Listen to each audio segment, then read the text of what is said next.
Podeis tomar assento, louvando e exaltando ao nosso Salvador. Meus queridos, nós estamos ainda dentro da nossa jornada, dentro da Confissão de Fé de Westminster. Na aula passada nós tivemos a primeira aula sobre a providência de Deus, da providência, e hoje nós vamos ter a segunda aula, a parte B da nossa confissão. E na primeira aula, nós falamos sobre a providência de Deus geral, a providência geral, sobre a criação, sobre os desígnios. Falamos um pouquinho aqui a respeito do pecado e eu acredito que foi bem interessante, Tivemos aqui algumas elucidações, algumas dúvidas sanadas e outras geradas, Mas é assim que funciona mesmo. A mesma aula que tira dúvida causa dúvida. Isso é extremamente importante que aconteça, para que nós não venhamos simplesmente estagnarmos no conhecimento, mas pelo contrário, que nós venhamos cada dia mais crescer em graça e conhecimento do nosso Salvador. E hoje, na segunda aula, nós vamos falar sobre a providência de Deus em relação ao pecado, em relação às provações, em relação à própria igreja, tá? Eu coloquei assim, na primeira parte, aprendemos que Deus sustenta e governa todas as coisas. Nesta aula, veremos como a providência divina atua em relação ao pecado, à disciplina dos crentes e ao endurecimento dos ímpios e ao cuidado especial de Deus pela igreja. Na confissão, nós lemos assim, a primeira parte da confissão, que é na quarta parte. A onipotência, a sabedoria inexcusável e a bondade infinita de Deus, de tal maneira se manifestam em sua providência, que está se estender até a primeira queda e a todos os outros pecados dos anjos e dos homens. Isso não por uma mera permissão, mas por uma permissão tal que, para o seu propósito e santos desígnios, sábia e poderosamente os limita, regula e governa em uma múltipla dispensação. Mas essa permissão é tal que a pecaminosidade dessas transgressões procedem tão somente da criatura e não de Deus, que sendo santíssimo, é justíssimo, não pode ser o autor do pecado e nem pode prová-lo. Na explicação eu já dou uma elucidação sobre isso. Olha só que interessante. Deus governa todas as coisas, inclusive os acontecimentos pecaminosos, sem jamais ser autor do pecado. O pecado procede da criatura, mas Deus o limita e o dirige para cumprir o seu santo propósito. O maior exemplo é a crucificação de Cristo. Talvez a pergunta que nós precisamos fazer, ou a primeira pergunta que vem, depois de nós lermos alguns pontos da confissão é: se Deus governa todas as coisas, então ele é responsável pelo pecado? O que você acha? Se Deus governa todas as coisas, então ele é responsável pelo pecado? Essa pergunta, ela é uma pergunta, talvez a pergunta mais antiga no meio da teologia. E a confissão, ela responde com muito equilíbrio. Porque nós temos a mente, uma mente crítica de não separar os assuntos. E a Bíblia, e tanto a confissão, ela separa isso em duas vezes. Por exemplo, a primeira parte, Deus governa absolutamente tudo. Nada foge do seu decreto. E a segunda é, Deus nunca é o autor do pecado. E Tiago afirma e declara que Deus não pode ser tentado pelo mal e por isso ele a ninguém tenta. Deus, ele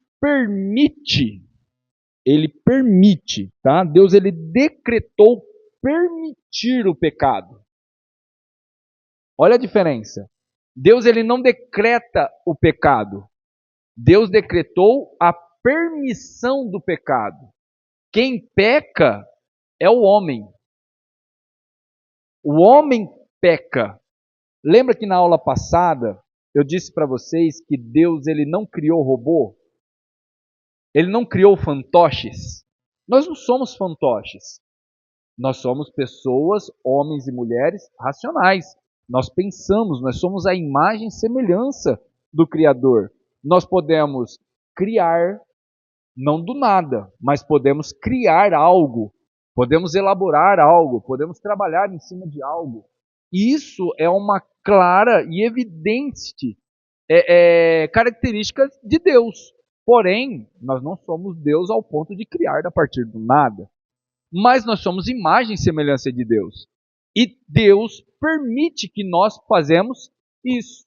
Nesse sentido, lembra que eu disse que Deus conhece o pecado de dentro para fora, porque Ele cria todas as coisas. E o ser humano conhece o pecado de fora para dentro, porque o homem, pelo desejo de querer ser igual a Deus, ele desobedece, prova do fruto de fora para dentro, se contamina, e a partir daquele momento, a geração adâmica passa a ser também contaminada. Note que não foi Deus que decretou que Adão comesse do fruto, mas Deus permitiu, pela vontade do homem, que o homem caísse em pecado, para mostrar que o homem é falho. Para mostrar que o homem, ele sem a direção de Deus, ele vai escolher coisas fora da vontade de Deus. Então, Deus decretou permitir a queda, mas não produz o pecado.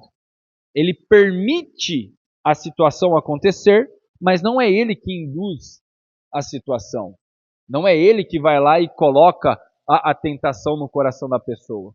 Deus ele tem as suas criações que fazem isso. O pecado nasceu do coração da criatura. A providência não significa que Deus obriga alguém a pecar. Ele permite, limita e dirige os resultados do pecado para cumprir o seu próprio desígnio. Quer um exemplo sobre isso? Dentro ainda dessa questão aqui da providência? Porque Deus governa todas as coisas. Se Deus governa todas as coisas, nós poderíamos questionar se ele é o autor do mal. Então a resposta é não. Ele permite acontecer as coisas, mas não é ele que obriga, não é ele que decreta acontecer. É o próprio ser humano pela sua, no começo pelo seu livre-arbítrio e agora pelo seu arbítrio. Nós estamos preso no pecado, preso nesse corpo, né? Como disse Paulo, miserável homem que sou, quem me livrará do corpo dessa morte? Nós estamos presos, fadados a isso daí até a consumação dos séculos, que seremos libertos de todas as amarras do pecado e da escravidão do tempo que nos aprisiona aqui. Hoje nós somos livres da escravidão do pecado. Nós não somos mais escravos do pecado. Hoje em Cristo nós podemos fugir da tentação do pecado. Em Cristo nós não vivemos mais na prática do pecado. Pecamos, porém, um salvo sempre se arrepende imediatamente. Ele não sente o prazer no pecado. Também somos livres do pecado. Porém, ainda sentimos a influência do mal. Sentimos a briga entre carne e espírito. Nós estamos ainda nessa guerra. Mas Deus, ele sustenta. E até quando o mal vem contra nós, Deus ele coordena para que venha a ser transformado em bênção o mal que vem contra o seu povo. O exemplo disso daí é o próprio José. Vocês lembram da história de José? Quando José ele teve o sonho, aí seus irmãos se levantaram contra ele, aí José foi lançado no calabouço, aí depois ele foi levado para o Egito, aí ele ficou lá, foi lá, adivinhou o sonho lá do rei, e pararia, e passou todo aquele tempo. Aí vocês lembram quando os irmãos dele foram ter com José? José, ele fala uma coisa muito interessante. Ele fala que os irmãos vieram, fizeram tudo o que fizeram contra ele por causa de inveja. Só que José ele fala assim, ó, o que vocês atentaram de mal contra mim, Deus transformou em bênção. E hoje a bênção que José, naquela época, a bênção que José estava recebendo da parte de Deus por causa do mal que os irmãos tinham feito para ele, os irmãos estavam se beneficiando agora também. Notem que os irmãos começaram fazendo mal para José. José ele não atribui o mal a Deus. José atribui o mal aos irmãos. Vocês atentaram mal contra mim, disse José. Só que Deus converteu o mal agora em bênção. Porque eu passei por aquilo que eu tinha que passar, Deus me guardou de tudo aquilo que tinha que me guardar, a providência de Deus me sustentou de tudo que tinha que me sustentar, e agora, aquilo que começou mal, está agora sendo bênção, não só para mim, mas para vocês também, que vão usurpar, né? vão se beneficiar daquilo que vocês não merecem ter. Isso se chama graça e providência de Deus. Então você vê que os irmãos tentaram, mas Deus transforma o mal contra nós, ou o nosso próprio mal contra alguém, ele pode transformar em algo bom, porque Deus é um Deus de providência. Então, a providência de Deus em relação ao pecado é nos livrar do próprio pecado. Quando Adão e Eva eles pecam, a sentença de Deus foi clara: vai morrer. Vai morrer, vai morrer. A sentença foi clara, vai morrer. Só que nós temos também que existe uma promessa. Qual foi a promessa? Que nascerá um que pisará a cabeça da serpente. Olha a providência de Deus aí já. O homem cai, Deus vem, dá a sentença e já dá a providência. O pecado apareceu, Deus trouxe a solução. E por que eu coloquei aqui o maior exemplo está na crucificação de Cristo?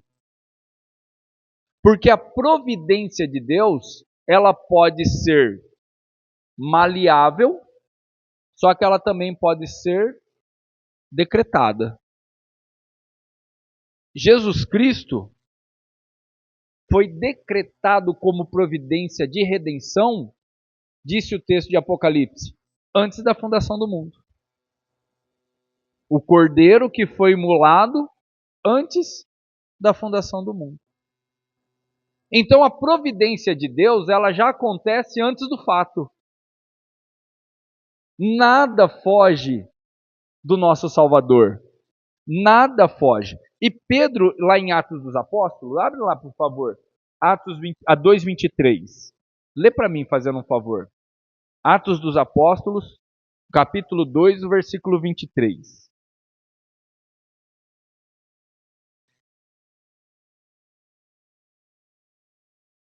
Atos 2:23.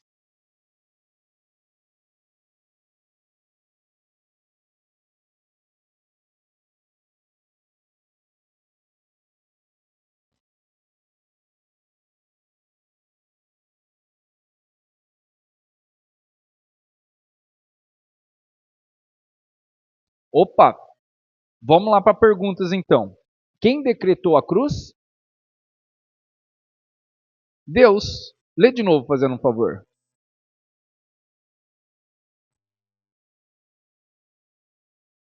Opa, pera lá. Quem decretou? Quem decretou a cruz? Deus. Por quê? Por causa da providência. Quem matou Jesus? Continua.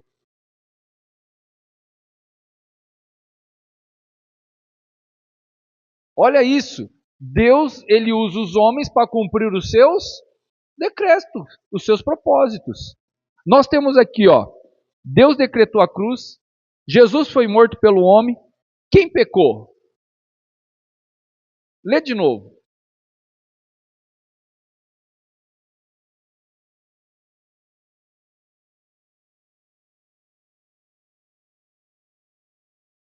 Os homens pecaram. Mas quem realizou a redenção? Foi Deus. Notem que se você pegar e olhar toda a relação, tanto salvífica quanto a ordem natural, a ação divina e a responsabilidade humana caminham juntas. A responsabilidade humana não é maior do que a decreto divino. Não. Por quê?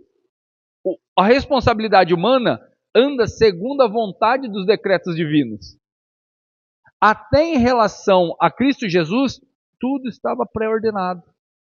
A providência de Deus foi cumprida pelos homens, pela vontade de Deus.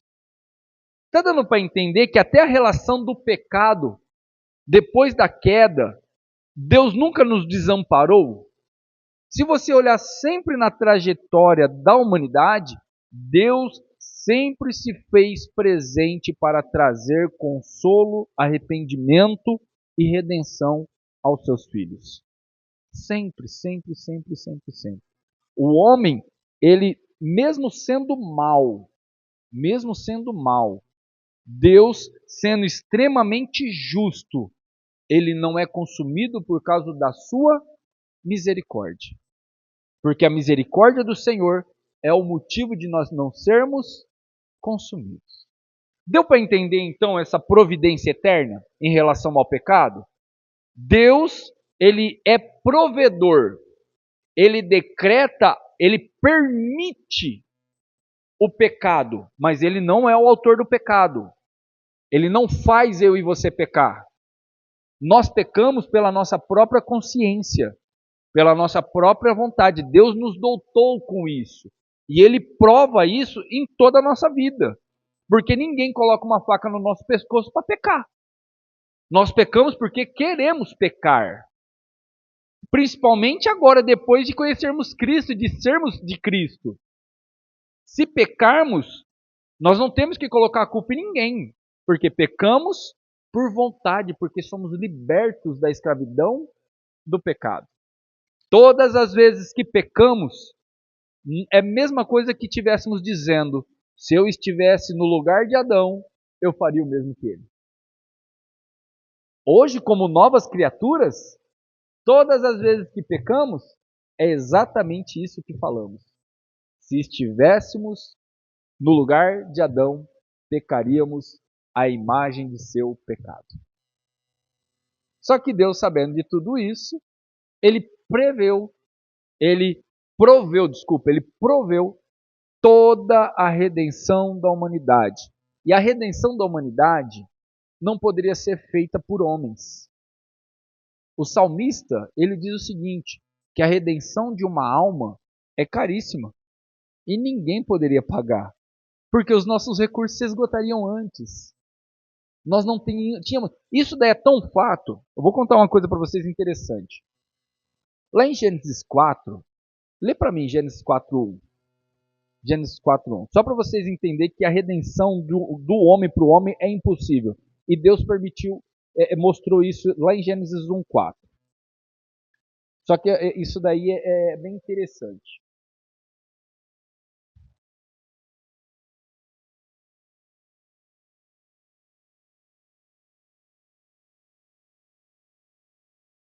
Opa! Qual é o problema desse texto? Não é o texto em si, é uma única palavra. Sabe essa palavra auxílio? Auxílio do Senhor? Nos textos originais, não existe essa palavra auxílio. O auxílio. Concebi um varão com o auxílio do Senhor. Nos textos originais, lá de Gênesis 4:1, só para vocês terem uma noção mais líquida, está escrito assim: concebi um varão, o Senhor.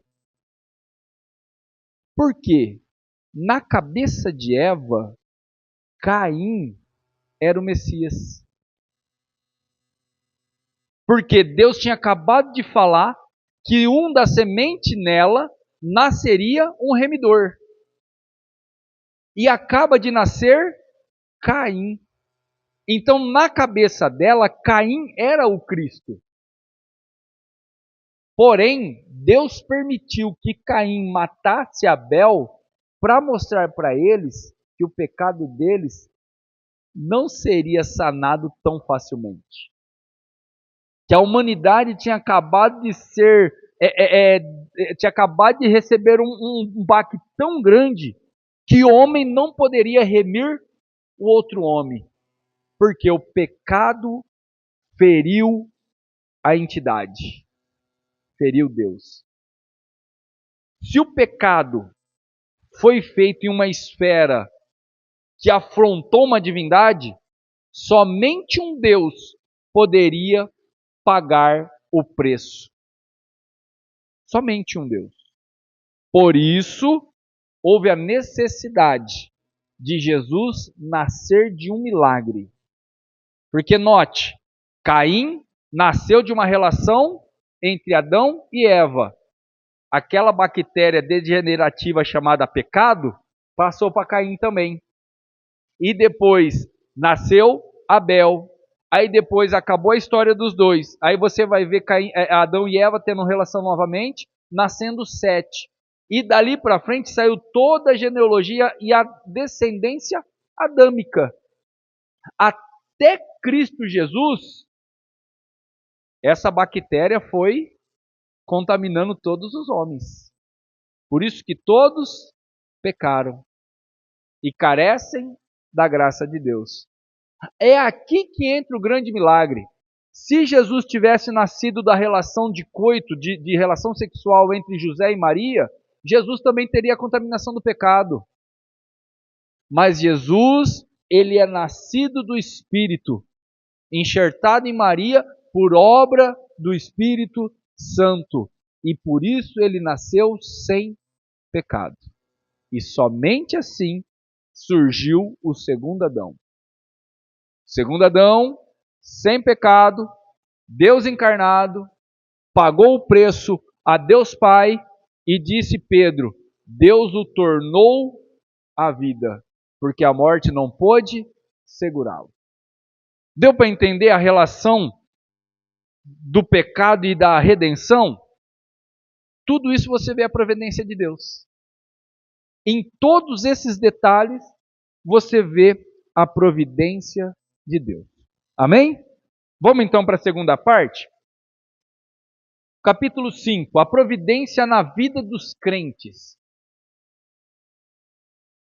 O muito sábio e justo e gracioso Deus muitas vezes deixa, por algum tempo, seus filhos entregues a muitas tentações e à corrupção do próprio coração, para castigá-los pelos seus pecados anteriores ou fazê-los conhecer o poder oculto da corrupção e dolo do próprio coração, a fim de que sejam humilhados para animá-los e dependerem mais íntima e constantemente do apoio dele e torná-los mais vigilantes contra as futuras ocasiões de pecar, bem como para vários outros fins justos e santos. Deus usa provações e disciplina para santificar seus filhos. As dificuldades produzem humildade, dependência, vigilância e crescimento espiritual. A disciplina é expressão do amor paternal de Deus. Aqui está uma situação que ninguém gosta de passar, né? Por que Deus permite que um crente passe por tantas lutas? Você já se perguntou, por que você passa por tantas lutas? Mas Deus, eu sou crente, eu já nasci de novo. Eu vou no culto todo, eu faço toda a regrinha ali, eu faço tudo certinho, nem palavrão eu falo mais. Senhor, eu sou dizimista, aí meu carro quebra. Né? Já viu gente falando isso já? Meu Deus do céu. Que uma coisa tem a ver com a outra. Deus, ele nunca, nenhuma parte das Sagradas Escrituras, Deus, ele isentou os seus filhos de tribulação. Se alguém vier à igreja, ao evangelho, com promessa de bonança e vida sossegada, veio por uma mentira, né? Deus, ele nunca prometeu isso. Ele nos prometeu que nos guardaria e nos proveria em todas as situações. Mas isso não quer dizer que nos isentaria das dificuldades. Porque muitas das vezes a dificuldade é um grande professor da nossa vida. Olha que interessante isso. Deus, ele está mais interessado em nossa santidade do que no nosso conforto. Deus, ele está muito mais interessado na nossa santificação, na nossa vida de santificação, do que propriamente no nosso conforto. Tem pessoas, eu vou até usar um exemplo chulo aqui, tá? Tem pessoas que vão andar a vida inteira de a pé, porque um dia que ele tiver um carro, ele nunca mais vem na igreja. Eu conheço muitas pessoas que falam assim, ó, o dia que eu tiver um carro, eu vou dar carona para metade da igreja. Não vou perder um culto. Até quando tá calor e tá chuva, ele não vem. Depois que conseguiu o carro. O meu primo, nossa, meu primo ele conta isso. Ele fala assim, Wellington, eu tinha um desejo de ter um carro, rapaz. O dia que eu falei assim, eu falei, Deus, se o senhor me der um carro, eu vou colocar todo mundo no meu carro para levar para a igreja e tal, e tal. Ele foi lá e conseguiu aquele carro do sonho. Aí um dia, ele estava saindo um dia meio chuvoso, aí tinha uma irmãzinha lá que estava pisando uma carona, ele foi lá buscar a irmãzinha. Aí a irmãzinha foi entrar no carro assim, ela foi pisar e pisou naquele barro vermelho. E o carro era o xodó dele, saiu pisando naquele carro barro vermelho e foi montar no carro e sujou todo o assoalho do carro. Aí ele com uma raiva, ele falou assim, nossa, sujou todo o meu carro. Aí Deus soprou no ouvido dele assim, que vale mais, é a tua promessa ou o assoalho sujo do seu carro? Por que você vai ficar bravo porque o assoalho do seu carro está sujo? Não se esqueça que você estava de a pé um tempo atrás, agora você tem um carro para limpar. Foi uma chacoalhada, sabe? Mas foi bom que Deus deu essa chacoalhada. Por quê? Porque Deus nos traz a memória de onde nós estávamos. Uma vez eu comprei um carro, comprei um Onix 2000, fui para Portugal em 2018, 2016, eu comprei 2017, comprei um Onix novinho, era 2017, eu comprei um Onix 2016.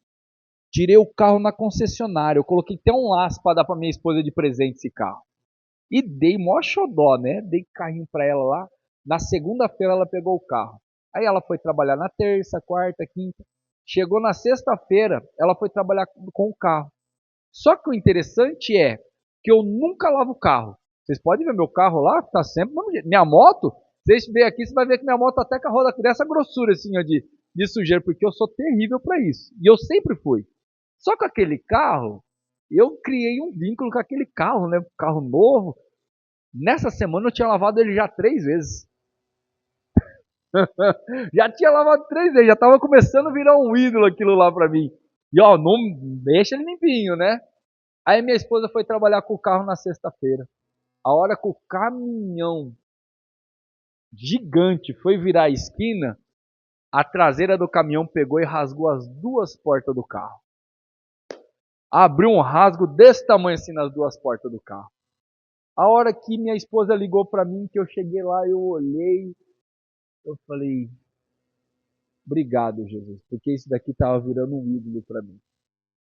A hora que eu olhei aquilo lá, eu falei assim, nossa, que dor no coração que deu, porque eu vi o carro. Só que ao mesmo tempo eu entendi, eu falei, não, isso daqui é só um material. Não vou, eu falei para minha esposa, está tudo bem, não aconteceu? Não, não. Falei, então a gente vai arrumar o que tem que arrumar. E para ajudar, a carreta do caminhão não tinha seguro. E o meu carro, eu não tinha dado tempo de fazer seguro. Porque hoje você já sai com o seguro, mas naquela época não, você demorava uma semana para fazer o seguro. E o seguro só ia ficar pronto na segunda.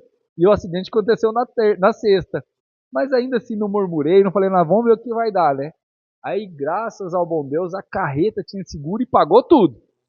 Só que a lição melhor de tudo isso foi o aperto que Deus deu. Tipo, não idolatra aquilo que eu te dou. Porque para mim fazer pegar fogo é 2 minutos. É exatamente isso. Eu vou prover tudo para você, mas não idolatre aquilo. Não seja desmangelado. Cuide, zele, mas não coloque aquilo no coração, porque eu posso destruir quando eu quiser. É esse daí que Deus faz com a gente. E Deus faz isso por quê? Porque Ele nos ama. Ele não quer que nós caímos em idolatria.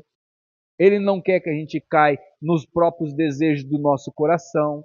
Só que note que a confissão diz o seguinte: tem pessoas que Deus permite ficar por algum tempo na sua idolatria. Tem pessoas que Deus permite a pessoa cair na vaidade dos seus corações. Quer um exemplo clássico na Bíblia? Davi. Davi caiu no desejo do seu coração. Ele não foi lá e não pecou com Betseba? Não foi lá e adulterou? Não cumpriu o desejo do seu coração? Aí ele não ocultou aquele pecado e como se nada tivesse acontecendo, ele estava vivendo a vida dele? Mas no momento certo, Deus não trouxe à tona o que aconteceu?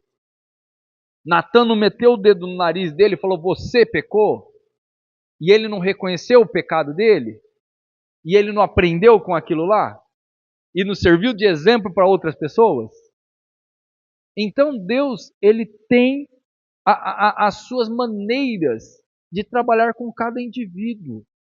Deus, ele traz a providência necessária na vida dos crentes. Às vezes Deus até permite vivermos algum tempo fora, abre aspas, né? Fora da sua presença, porque é impossível viver fora da presença de Deus, porque Deus é onipresente, Ele está em todos os lugares. Engano do homem é achar que ele pode pecar escondido, porque tudo está nu e patente aos olhos daquele que devemos de tratar. A confissão, ela nos deixa muito claro nisso, de que Deus, ele disciplina, mas ele não disciplina com forma de castigar, de fustigar, de oprimir os seus filhos. Ele castiga numa forma de um pai quando castiga o seu filho para o bem. Quem é pai aqui já deve ter castigado ou colocado seu filho de castigo para o bem do próprio. Eu acho que nenhum pai em sã consciência castiga o filho só por castigar. Em sã consciência, não estou falando pai que não é pai.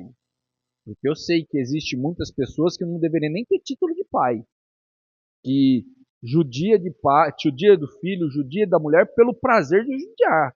Nós vivemos num mundo que valoriza demais a ocultação desses indivíduos. Porque quando não se denunciam esses atos, se macumunam com ele.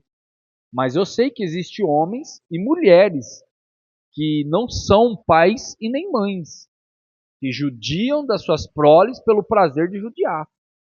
E eu não estou mentindo sobre isso, é só você ver o jornal que você fica estarrecido. E a própria Bíblia diz, padecidas, madrecidas, homicidas, os filhos contra o pai, pai contra filho. Isso daí acontece porque o mundo jaz no maligno. Mas quando você pega um pai que é pai, uma mãe que é mãe, que entende o cuidado da herança, ele não vai dar uma pedra se o filho pedir pão. E ele nem vai dar uma serpente se o filho pedir um peixe. Não foi isso que Jesus disse? Se nós, sendo mal, sabemos dar boas coisas aos nossos filhos, imagine o nosso Deus. Imagine o vosso Pai Celestial, disse Jesus. Sabe como nos dá tudo aquilo que é necessário para nós. Abra comigo em 2 Coríntios, capítulo de número 1. Segunda carta de Paulo aos Coríntios, capítulo de número 1.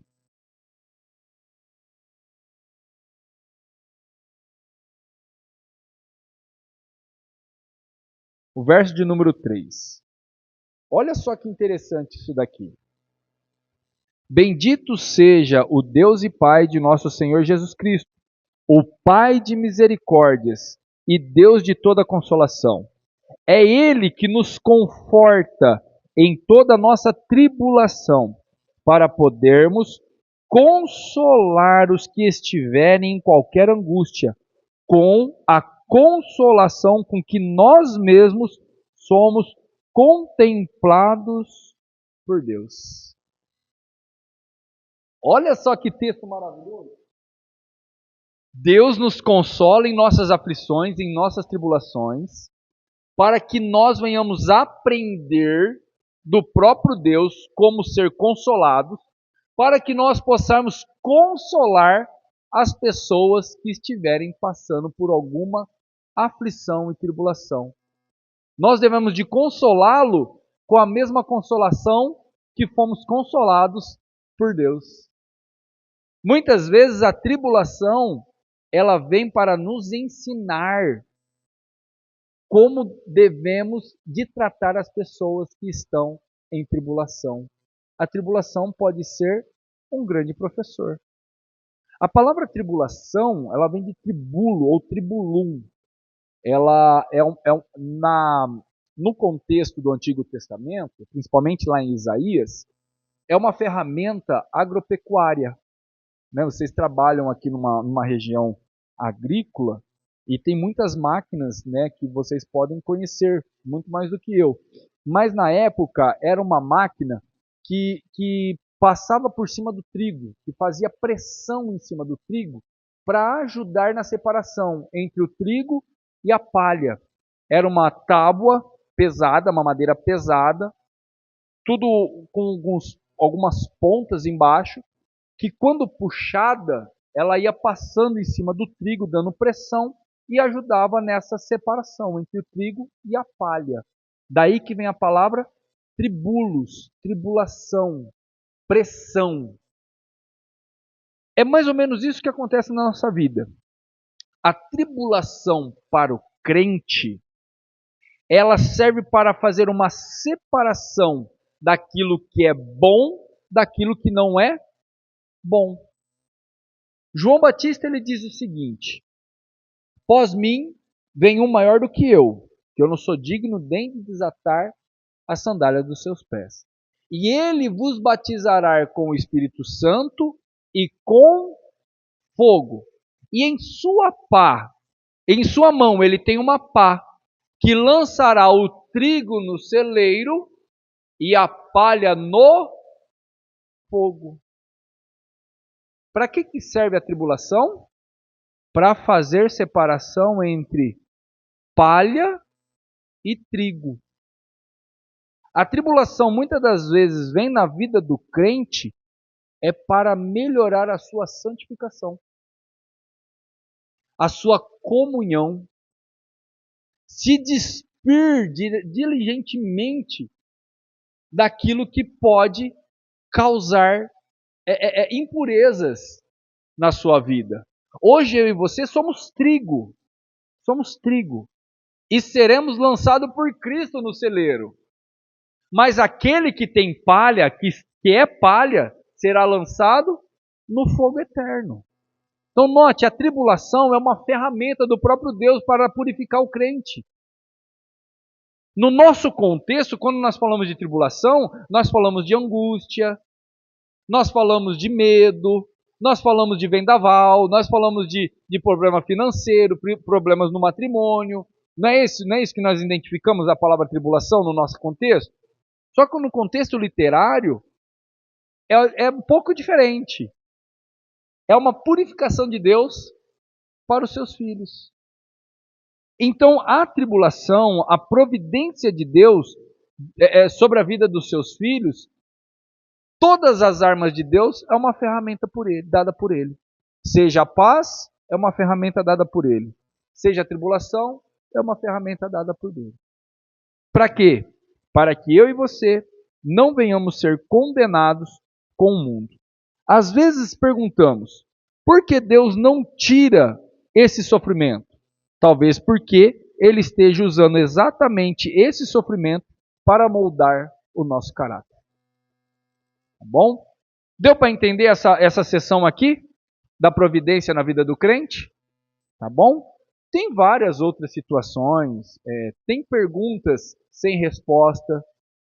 Por que Deus permite mais tribulação para um do que para o outro? Ah, mas o outro é mais crente, porque assim, tem gente que é muito mais crente do que eu e sofre mais do que eu. Por que Deus permite? Não sei. É ele e o indivíduo. Deus sabe tratar com a pessoa. Nós sabemos responder isso, mas as motivações de Deus, ninguém sabe responder. Ninguém sabe responder. Meu avô tem 90 anos, trabalhou a vida inteira, trabalhou muito mais do que eu e tem muito menos do que eu. É porque eu sou mais santo do que ele? Claro que não. Agora eu sei responder o porquê? Não também. Só sei que a providência de Deus serviu tanto para mim quanto para ele. Bendito seja o nome do Senhor. Tem gente que trabalha muito menos do que nós e está extremamente milionário. Não sei a resposta. Só sei essa daqui. Deus sabe de todas as coisas. É o que nos conforta, irmãos, porque se a gente fosse ficar pensando em muitas outras coisas, nós vamos entrar em crise existencial, como muitos ateus entram, porque não tem confiança, não tem fé no Deus que existe, tá bom? Então, vamos para a próxima parte. A providência sobre os ímpios. Essa daqui é de arrancar pica-pau do topo. Vamos lá, ó. Quando aqueles homens malvados, quanto aqueles homens malvados e ímpios que Deus, como justo juiz, cega e endurece em razão de pecados anteriores, ele não só lhe recusa a graça para a qual poderiam ser iluminados no entendimento e movidos no coração, mas às vezes tira os dons que já possuíam e o expõe a objetos que, por sua corrupção, tornaram-se ocasiões de pecado.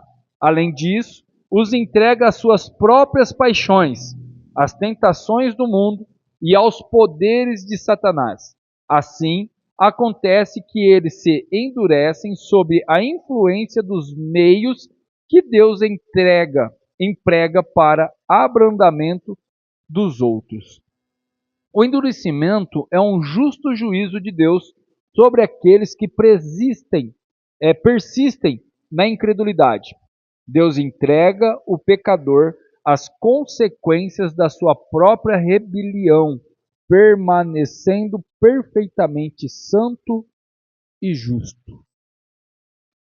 A pergunta que poderemos fazer é: Deus endurece inocentes? Deus endurece o coração de inocentes?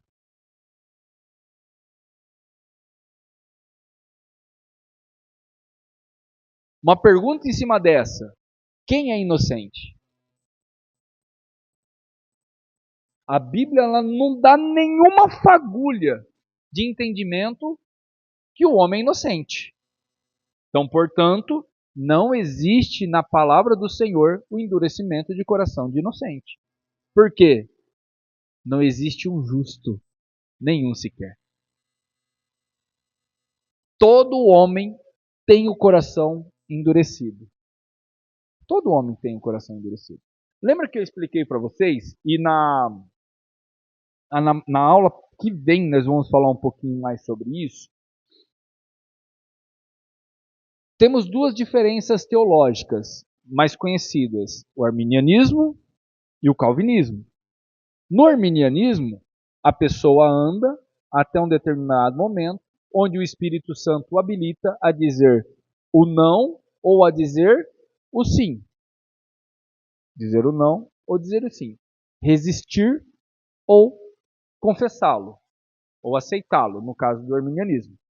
No calvinismo, nós já acreditamos o quê? Que o homem vem e ele é habilitado a dizer o sim. Por quê? Porque o não ele já está dizendo. Ele já está entregue às suas paixões. Ele já vive na condenação. Não é que talvez nós seríamos condenados. Não, nós já estávamos condenados. O juízo de Deus já está sobre os filhos da desobediência. O decreto de condenação já está sobre os ímpios. Só que por sua graça e bondade, Deus elegeu algumas pessoas para salvação. Nós não sabemos quem são. Nós não sabemos as pessoas que serão salvas. É por isso que nós pregamos, evangelizamos, anunciamos o evangelho. Porque quem tem a detenção da salvação é Cristo Jesus, é o próprio Deus. Ele que sabe quem vai ser salvo ou não vai ser salvo. Entretanto, nós, antes de Cristo, já estávamos condenados. Quando Cristo nos convenceu, quando o Espírito Santo nos convenceu a confessar Cristo como Salvador, quando Ele nos fez isso, em nosso coração foi gerado vida e redenção. Hoje somos salvos por Cristo Jesus. Deus ele não endureceu o nosso coração para aceitá-lo, porque nós já tínhamos o coração endurecido. Deus ele nos quebrantou, nos compungiu e nos convenceu a confessá-lo para a eternidade juntamente com o nosso Salvador. Viu a diferença? Quando a Bíblia diz, e Deus endureceu o coração de Faraó, o sentido ali não é que Deus foi lá e virou uma chave para endurecer o coração. O sentido ali é que Faraó já tinha o coração duro. E Deus simplesmente deixou acontecer. Faraó está com o coração duro? Então, permaneça duro. Deus deixou o coração de Faraó duro. Não é que Deus foi lá e endureceu o coração, trancou o coração dele. Não. O coração de Faraó já estava duro. Deus só permitiu que permanecesse duro. É exatamente isso que acontece às vezes na nossa vida.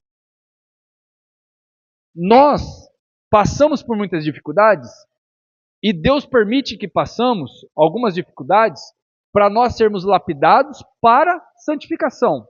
Mas em relação ao ímpio, Deus permite a dureza do coração do homem porque ele já é mau.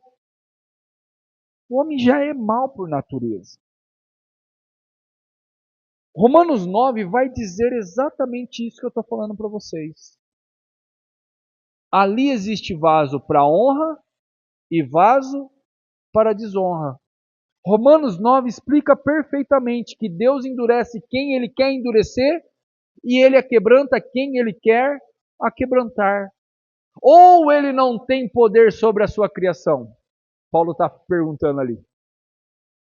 Será que é só vocês, disse Paulo aos judeus, será que é só vocês que é o povo peculiar de Deus? Ou Deus não pode salvar o gentil também? Então Romanos 9 dá uma alusão muito grande em relação a essa questão de Deus tratar, do tratamento de Deus em relação ao ímpio. Deus endurece quem Ele quer endurecer e aquebranta a quem Ele quiser aquebrantar. Romanos 1 é o texto clássico, né? E Deus os entregou às suas paixões. Só que eu tenho um texto que eu acho que eu já citei, eu comentei aqui com vocês, mas eu acho que eu nunca expliquei detalhado como eu vou explicar agora. Em Apocalipse, capítulo de número 2. Nossa, já passou tudo isso, gente? Meu Deus do céu. Apocalipse, capítulo de número 2. Para nós já entrarmos no encerramento. O verso é de número 20 e 23. Presta atenção nessa leitura aqui, ó. Tenho, porém, contra ti o toleras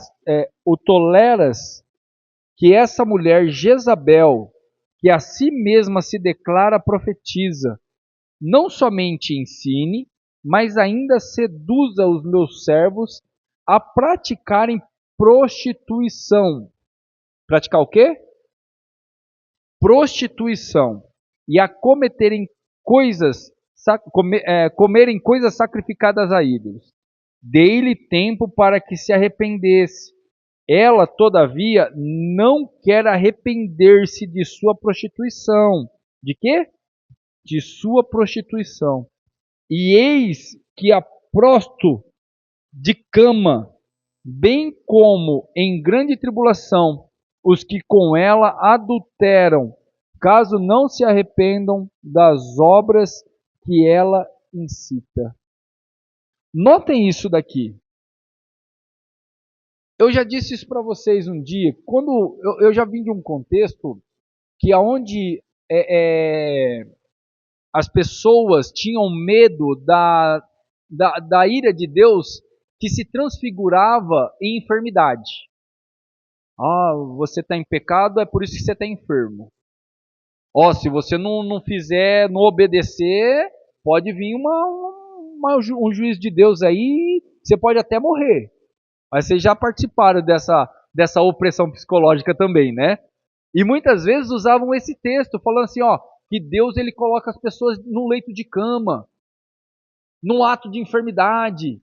E eu já vi muitas vezes pessoas usando esse tipo de argumentação para poder encolerizar as pessoas a cumprirem as vontades de uma liderança abusiva. Todavia, quando eu li esse texto aqui, eu entendi que o texto não tem nada a ver com enfermidade. Eu entendi que o texto não tem nada a ver com leito de enfermidade. O contexto, vocês perceberam que está falando de Jezabel. Jezabel, ela não era somente uma prostituta, mas também induzia os filhos de Deus a praticarem a prostituição e comerem coisas sacrificadas aos ídolos. Qual foi a resposta de Deus para essa igreja em relação a essa mulher? Ó, eu dei tempo para ela se arrepender, mas ela não se arrependeu. E se ela não se arrepender, eu mesmo prostrarei ela numa cama. O que o texto está querendo dizer aqui? Já que ela não quer se arrepender da sua prostituição, eu vou colocar ela num leito para se prostituir. Eu vou colocar ela no prazer dela. O texto está dizendo a mesma coisa que Paulo disse lá em Romanos. Eu vou te entregar a sua própria paixão. Se não houver arrependimento, não é ninguém que vai te levar, não. É eu que vou te colocar aonde o teu coração quer estar. E é exatamente isso que acontece em relação aos ímpios. Quando não há arrependimento, é porque aquela pessoa já está na condenação. Já está. Por isso que nós acreditamos no chamado eficaz e na graça irresistível de Deus. Porque todos aqueles que são de Deus se arrependem. E aqueles que não são de Deus resistem contra ele. Resistem contra a santidade. Resistem contra o povo de Deus. Resistem. E quando há resistência, é sinal que não tem Deus na sua vida. Deu para entender essa relação com o ímpio agora? Agora vamos para a última parte para nós encerrarmos. A providência em relação à igreja. Como a providência de Deus se estende em geral a todos os crentes, também de um modo muito especial, ele cuida da igreja e tudo dispõe a bem dela. Deus governa toda a história visando o bem da sua igreja. Cristo preserva, santifica e conduz o seu povo até a glória. Nenhum poder pode frustrar o seu propósito. Nada pode frustrar o propósito de Deus. É o que eu acabei de falar. A chamada eficaz de Deus, ela é suficiente para nos salvar. Porque a chamada de Deus para a nossa vida é irresistível. E todos aqueles que são de Deus, mesmo que seja na tristeza, é feliz. Porque Paulo, escrevendo aos Coríntios, ele diz assim, ó, a tristeza, segundo Deus, opera para o arrependimento. Olha que interessante. A tristeza, segundo Deus, opera para o arrependimento. Mas a tristeza, segundo o mundo, para a condenação. Então Deus, ele cuida do seu povo. É por isso que ele diz, As portas do inferno não prevalecerá contra a minha igreja, porque a igreja é do Senhor. A igreja tem o poder de Deus, tem a autoridade de Deus. A porta, ela foi feita para resistir, não é? É um ato passivo. É um ato passivo. Não é o inferno que está avançando. O inferno está parado. Ele está resistindo o avanço da igreja. É a igreja que tem que passar pelas portas. É a igreja que tem que arrebentar as portas. As portas do inferno não prevalecerá. Porta é ato passivo. Igreja é ato ativo. Por isso que eu e você anda de glória em glória. Andamos de glória em glória. Um pouquinho hoje, um pouquinho amanhã, um pouquinho depois, em santificação, para cumprirmos os desígnios e os decretos de Deus.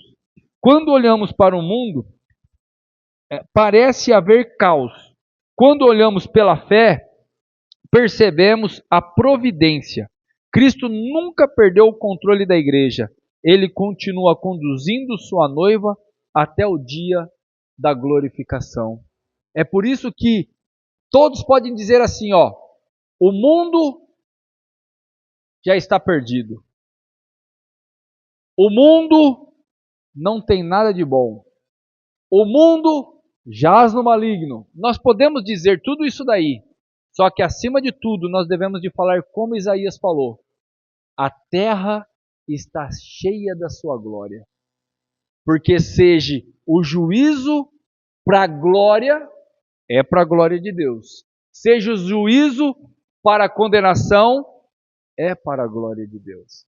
E a igreja está aqui como embaixadores de Cristo, para mostrar para este mundo vindouro que há possibilidade de santificação para a glória de Deus, mesmo em um mundo perdido. Lembra daquele segredo, ou daquela fala eficaz do pastor João Batista Tristão, que eu já falei para vocês? Como que é que eu ando num lamaçal de um chiqueiro sem sujar a sola do meu pé? Usando uma bota. Exatamente. Eu vou sujar a sola da bota, mas a sola do meu pé eu não vou sujar. É assim que eu e você devemos de andar nesse mundo, revestidos do Espírito Santo, para que quando o mundo olhar para nós, não venha ver a nossa face natural, mas venha ver a glória de nosso Salvador, para a exaltação do santo nome do nosso Senhor. Amém, meus irmãos? Glória a Deus. O que aprendemos até aqui? Deus governa até mesmo os acontecimentos difíceis. Deus não é o autor nem o aprovador do pecado. Pelo contrário, ele detesta o pecado. Por isso que seu filho foi crucificado para pagar a ele o pecado e dar-nos redenção. As provações têm propósito santificador. O endurecimento dos ímpios é um ato de justiça e Deus cuida da sua igreja de maneira especial. Que o nosso Salvador possa continuar abençoando a vida de cada um. Essa frase-chave aí é de Charles Spurgeon, tá? Eu esqueci de colocar aí embaixo. A providência de Deus dirige todas as coisas para a sua glória e para o bem do seu povo.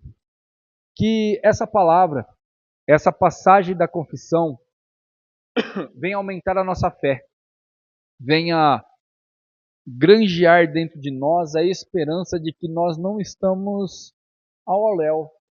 Nós temos um Deus provedor que nos sustenta nos momentos difíceis, nos momentos delicados, só que também nos momentos de felicidade, nos momentos de luta, nos momentos de trabalho, nos momentos de dúvida. Nós temos um Deus que é eficaz no seu cuidado. Então nós devemos de confiar nele e esperar nele, porque o melhor dele sempre é para nossas vidas. Porque a vontade de Deus é sempre boa, perfeita e agradável. Vamos orar então? Valdo, ora por nós, por gentileza.